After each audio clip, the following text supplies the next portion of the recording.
up, my makeup loving friends? Welcome back to 31 Days of Halloween. If you're new to my channel, 31 Days of Halloween is where I post a new Halloween costume makeup tutorial every day in October. Be sure to subscribe to make sure that you don't miss out on any of the fun. It's gonna be fun.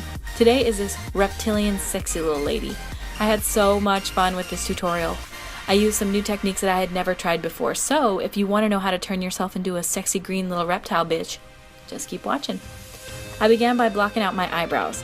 I do this by running an Elmer's glue stick and a spoolie through my eyebrows. Then I powder over the top. I didn't do this because I wanted them to look gone, the way that most people do when they block out their brows. I just didn't want to get any adhesive into my brow hairs. I like having eyebrows. Then I wanted to make built-up brows and scales on my forehead.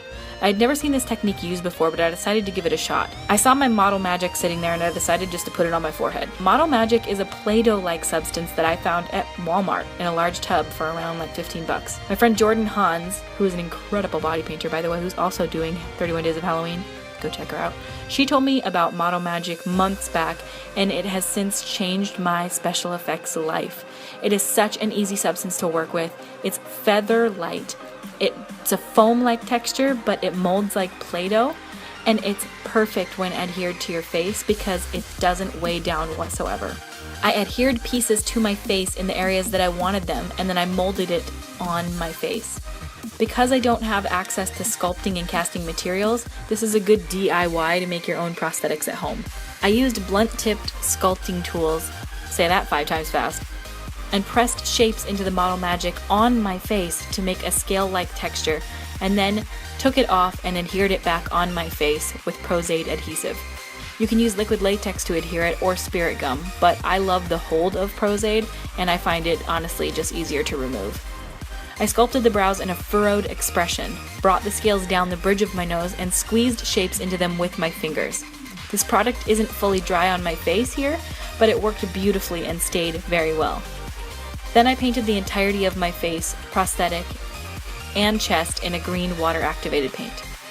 Cream paints blend amazingly well over water-activated paints, like a frickin' dream. So I patted white cream paint into the high points of my face, such as my cheeks, chin, nose, and down on my chest, where my collarbones would be. I then contoured the hollows of my face with a dark green eyeshadow and added accents of yellow with a cream paint, over the top of the scales and down onto the chest. Then patting some of that green shadow over the scales on the forehead, and then highlighting over them with a white and yellow to give a more three-dimensional raised appearance.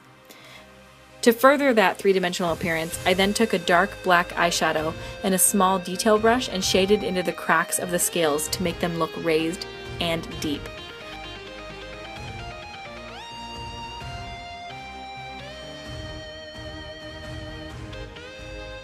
Using the same black shadow, I then shaded more on the sides of my face and under my double chin to remove that shit, optical illusion style.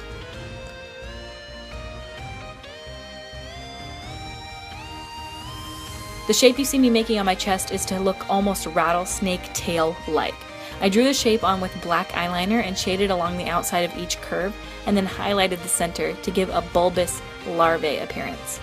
I just wanted a reptilian overall look, not one specific reptile.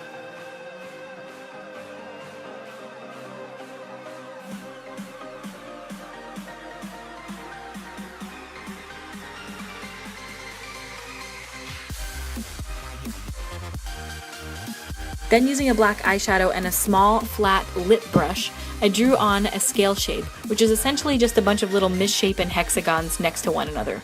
Think squares and stop signs.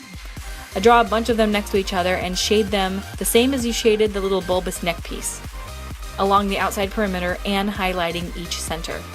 You see me build up the highlights with yellows, greens, light greens, and white cream paints at the end. I like to use my finger for this because a lot of the time your finger is just the perfect tool to use to tap out a product and really make a nice even blend. These are by no means perfect on me, but they give the appearance overall that I was looking for.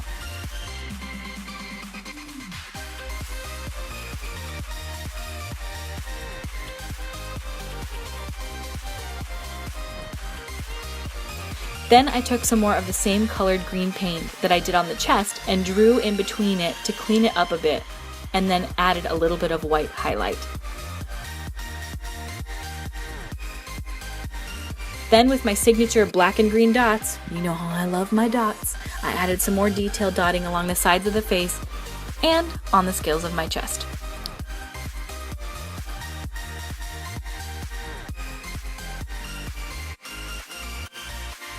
Looking at the shape of an iguana's mouth, I drew on a black line extending from my lips to almost look amphibious.